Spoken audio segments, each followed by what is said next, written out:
Hello everyone and welcome to episode 32 of the Skyrim Let's Play series.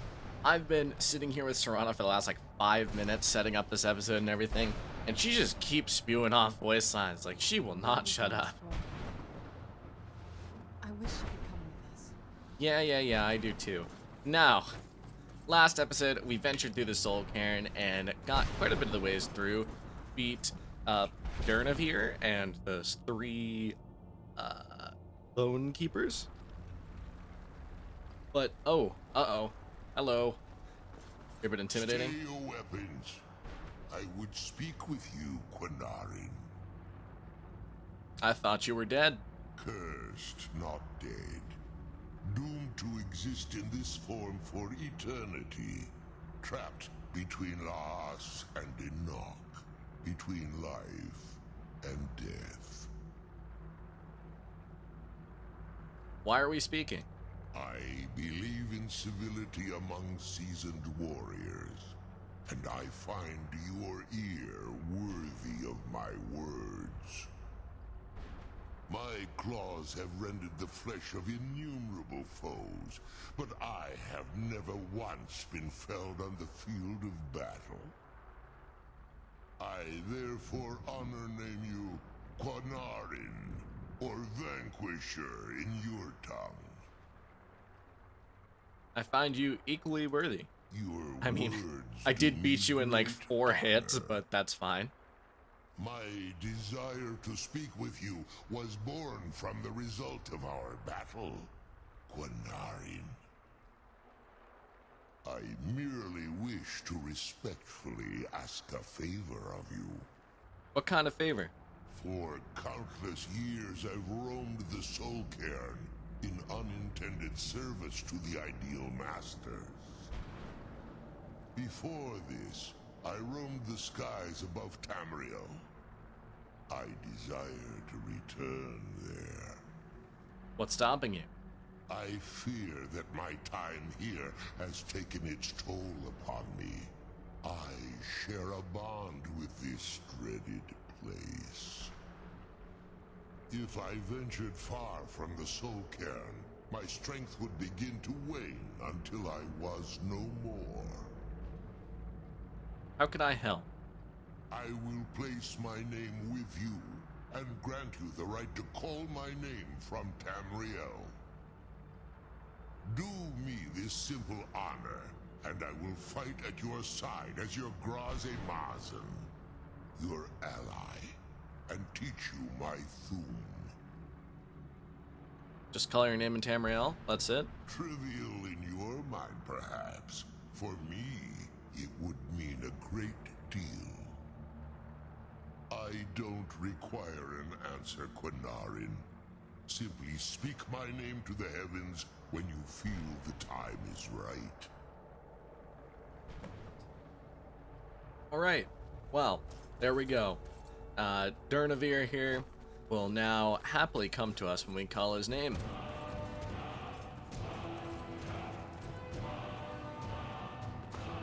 Let me go. I got stuck.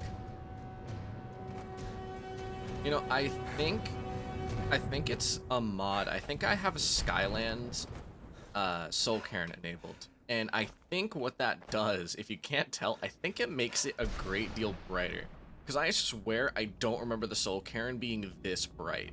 Like, I can actually see, and I don't think that I'm supposed to be able to. Which is good. It's actually a very good thing. I'm glad that it does that. Especially for, you know, the Let's Play series and making it easy on the eyes. It's nice for you guys to actually be able to see.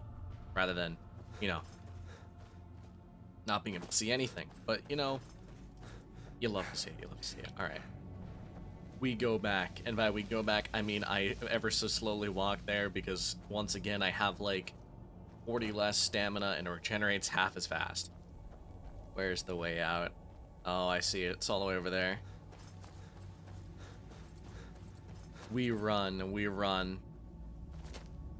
Yeah, so what was I gonna say? I was gonna say something at the end of last episode, but I told myself that I was gonna wait until this episode before I said it, and I don't remember. Oh yeah, Valerica. So, fun fact, if you guys didn't know this, you can come back and tell Valerica after the main quest is over that she is free to come back, and she will then live in the Volkihar balcony area where the portal to the Soul Cairn is. Fun fact, if you didn't know that, and as I didn't know that, is I never knew that until about a year ago. So in all of my campaigns, or like playthroughs, where I get all the way through, I kind of just leave Valerica trapped in the Soul Cairn for all of eternity, and it definitely made me feel a bit guilty. Yeah, there's no real indication that you can. Obviously, your character, you say that I'll come back and tell you, but there's no, like, specific thing, like, no prompt that says, okay, let's go. Alright. Now we should be able to leave to the Volkihar balcony right here and actually get a fast travel point. Yep. Alright, there we go. The big drop. Alright, so now we can come back there significantly easier later on. Now let's go to Dexian and bring him the Elder Scrolls. You do love to see the Elder Scrolls. It is in the name of the game. Yeah, it's really funny that once again, you go from like not really reading the Elder Scrolls in the past games to reading 3 in this game. I find that to be really funny. And uh-oh. I trust your journey was successful. I've brought the Elder Scrolls. I'm sorry, my friend. I can no longer be of use in this matter. Why? What's happened? Well, It's my fault. I think I can see, In my but haste to read the first scroll, I neglected the careful preparation required. I thought I'd be able to allay the after effects, but I was wrong. Now I am paying for it. that covering on your eyes, are you... Blind? Yes, I'm afraid so. Can anything be done to help you? No, it will have to run its course. And there's always the chance I may never recover. Ah, then we're finished. No, there is another way. The question is, how much are you willing to risk to find Oriel's bow? What do I need to do? I can't guarantee you'd be free from harm. Becoming blind could be the least of your worries. Don't worry about that. Just tell me. Scattered across Tamriel are secluded locations known only as Ancestor Glades. There's one in Skyrim in the Pine Forest. Performing the ritual of the Ancestor Moth within the glade should provide the answers you seek. Explain this ritual. It involves carefully removing the bark from a canticle tree, which will in turn attract ancestor moths to you. Once enough of the moths are following, they'll provide you with the second sight needed to decipher the scrolls. Carefully gather the bark? How? In keeping with tradition, you must use a specific tool in the Ancestor Glade, an implement known as a draw knife. Every moth priest is taught this ritual, but few ever get the chance to perform it. You should consider yourself fortunate if it works for you. Do I need to read the scrolls in any particular order? From what I saw in the vision, the Elder Scroll which foreshadows the defiance of the gods with the blood of mortals is the key to the prophecy. Alright. Good luck. I hope you find the answers you seek. I hope I do too. Well, now I'm holding all 3 Elder Scrolls at the same time, which is a bit intimidating. I think I can read them right now. Oh, oh, come on, man. Did I quick save just after that? I think I did. Okay, I am a genius. I didn't want to start that quest. If you couldn't have told from my bad reaction. What happens if I do this? Okay, I'm not supposed to do that.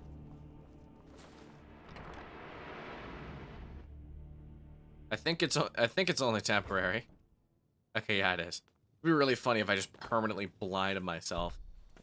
Yeah, so interestingly enough, I don't know if this is exactly correct, but in Oblivion, right?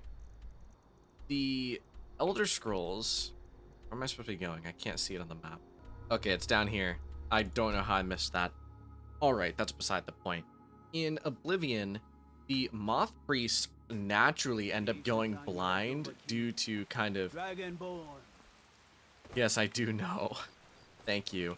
Okay, can I please wait a few hours? It is raining and nighttime, which means I cannot see. Alright, we're good now. Enough interruptions. As I was saying, before I was rudely interrupted by myself twice, is that in Oblivion, the moth priests are kind of just naturally blind, and they go blind due to what they do. And it's kind of implied here that there's a way for them to not become blind, which is to do this kind of ritual.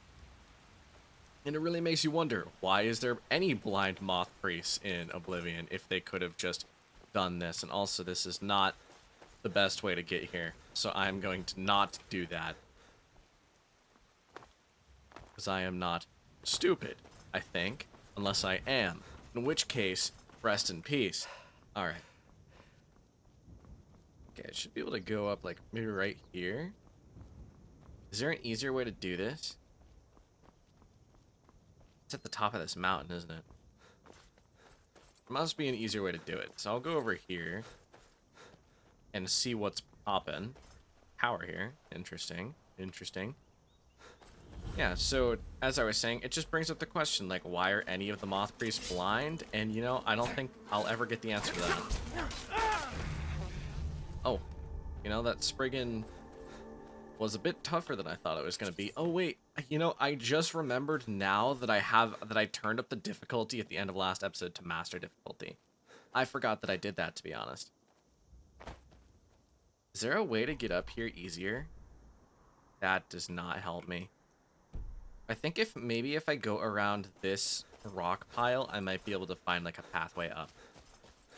Man, and here I was wondering where I would cut off this episode. It should be fine at the end of this, considering I cannot find my way up the mountain.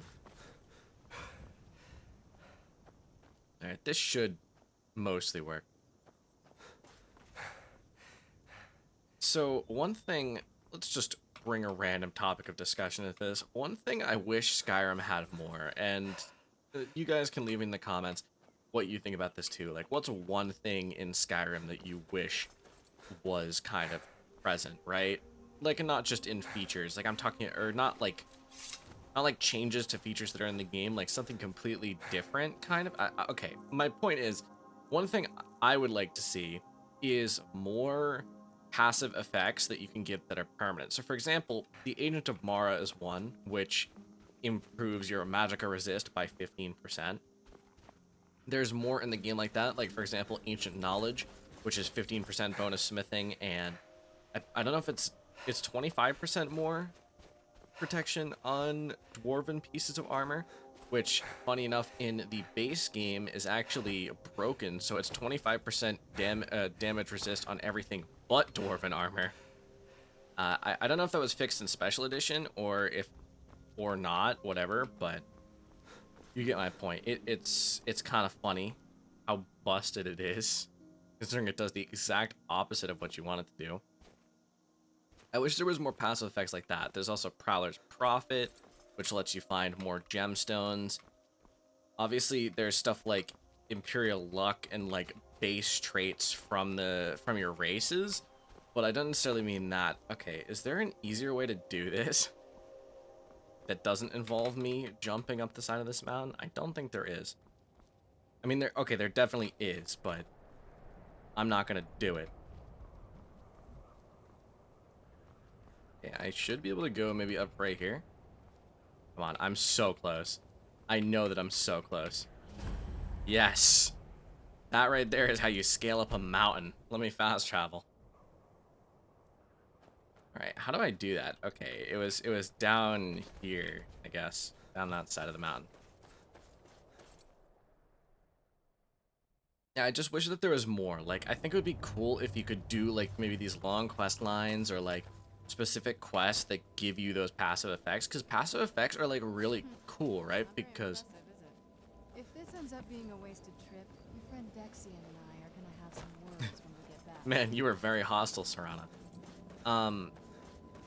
Like, I think it just has this cool kind of, like, effect, right, where you can go out of your way to do something that'll permanently net you something for the rest of the game, instead of, for example, like, getting a new weapon or a new artifact or something, right?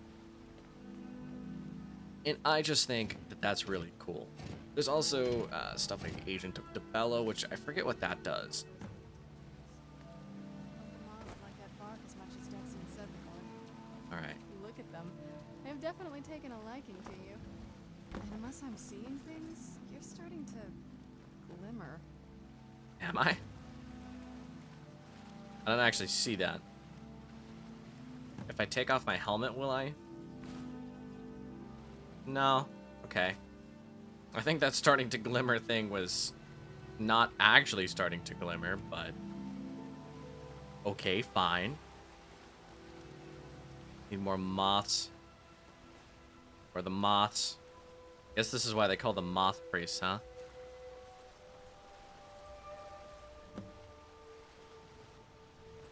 Yeah, I wonder how much... Oh, that's what she means by I'm starting to glimmer. I have a giant golden bubble surrounding me. That would do it, yeah. I was gonna say, I wonder in Oblivion how much of this is, like, present in terms of, like, dialogue and stuff that you can find out. I'd be curious to know if any of you lore masters out there, like, know. Is this like a thing that's in Oblivion? Like, is there tales of this ritual? Or is this thing that was invented for Skyrim specifically? Ooh. Stamina potion and an elixir of lockpicking.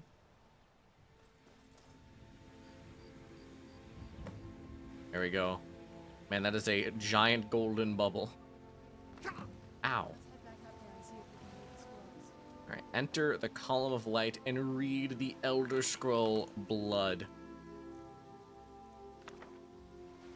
Oh, this is the one I tried to read earlier before I, like, blew my brains out.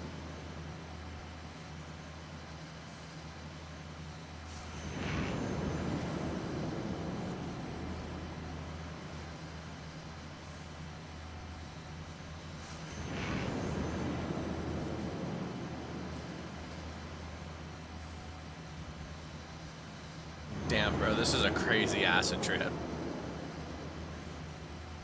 Nervous? No, I mean, I wouldn't say I'm nervous. I'm more confused. Well,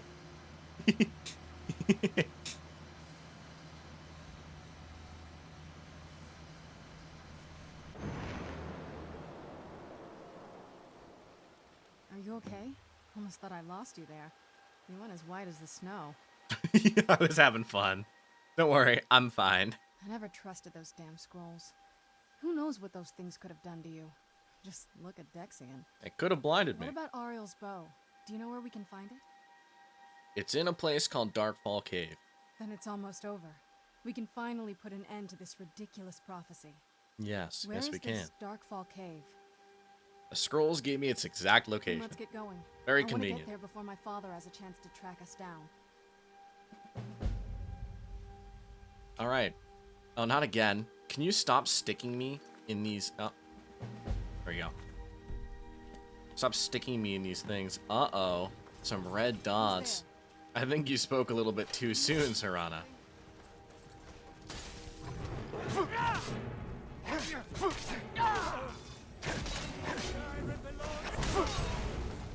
Ow. Oh, okay. Ow. Whoa. Yeah, I need to get a bit more, used to the fact that I am not unkillable now.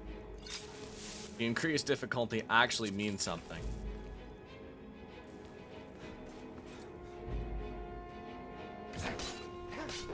Sorry, I want its ores and gemstones.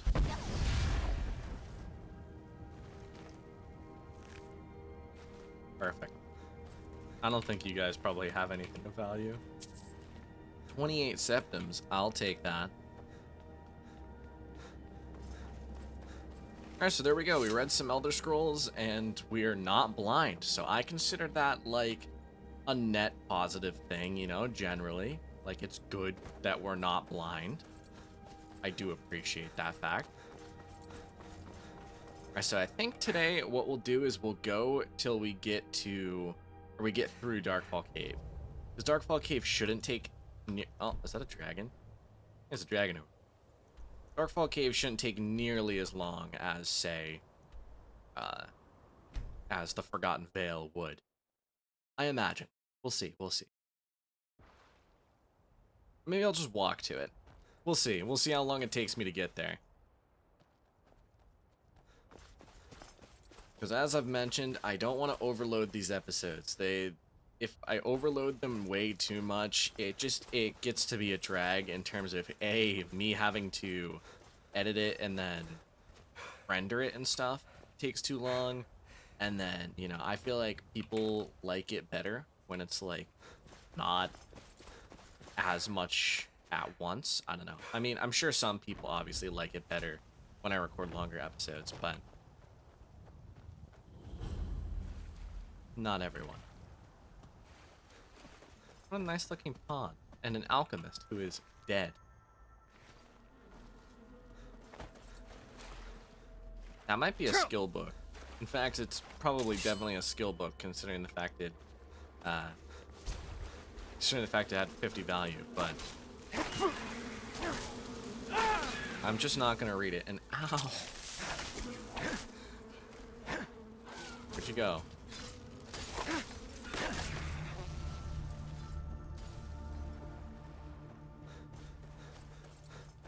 Oh my God, what's happening over here? There's so much going on over here, I don't understand. Ow, ow, ow.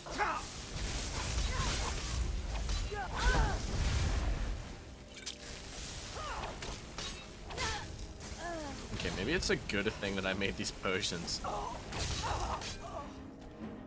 You know, I don't think, I mentioned this, I think, when I actually did it, but I don't think I've ever actually played on this difficulty. Oh, a fox. I'm going to enjoy killing you. Get over here. Get. Yes. Alright. We keep moving. Yeah, I don't think I've ever played on master difficulty, because master difficulty is like... Right, it's... difficulty in Skyrim, I have very firm opinions on this, and I'm sure most people do too.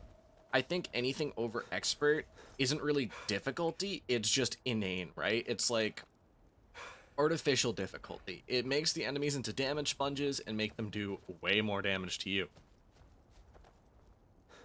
It would be better if it was something like, you know, say each AI had an aggressiveness level, and that aggressiveness level changes depending on the difficulty, right? So like extremely high difficulty, AI is extremely aggressive, makes little to no mistakes, and will attack you in a more deadly and efficient way. Whereas, say like easy difficulty, you know, they'll kind of just stand around a bit more, let you get away with more. I think that that's like real difficulty, right? And I think it would be way better than what Skyrim currently has. So basically what I'm saying is like Assassin's Creed, I think, has that level of difficulty. I think Jedi Fallen Order has that kind of difficulty. You get my point. Now let's discover Volskig. Yeah, I think I'll split this up because, again, I don't want them to be too long. It's going to end up being like 25 minutes? Something like that. There's another Nordic ruin over here. I wonder what this one is. What? There's a bandit here too. Deepwood Redoubt.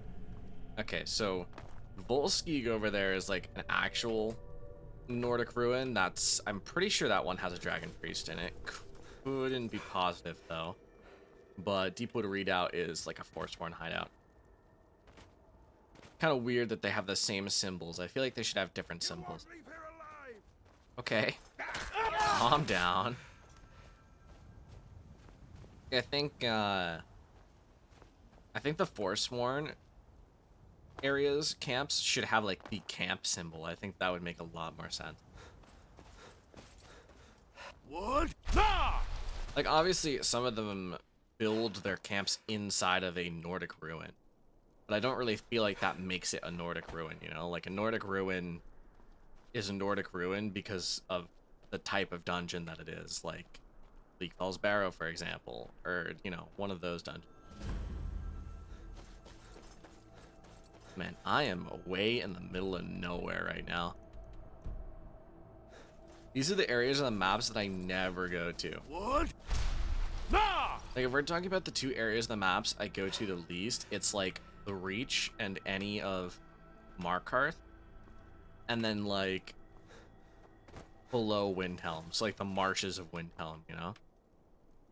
Those two areas are definitely places I go to at the least. Alright, where's the cave? Here's the cave. Alright, so now that we're here, I think I'll call that here for today. We read some Elder Scrolls, had a good time. I'm sorry that this episode's a bit shorter, but I don't want it to be too long, as I said. I mean, I guess it's not that much shorter than my past episodes have been, but you get the point. So if you enjoyed, make sure to drop a like at the sub button. Otherwise, that's it. Thank you all for watching. I will see you in the next video. Adios.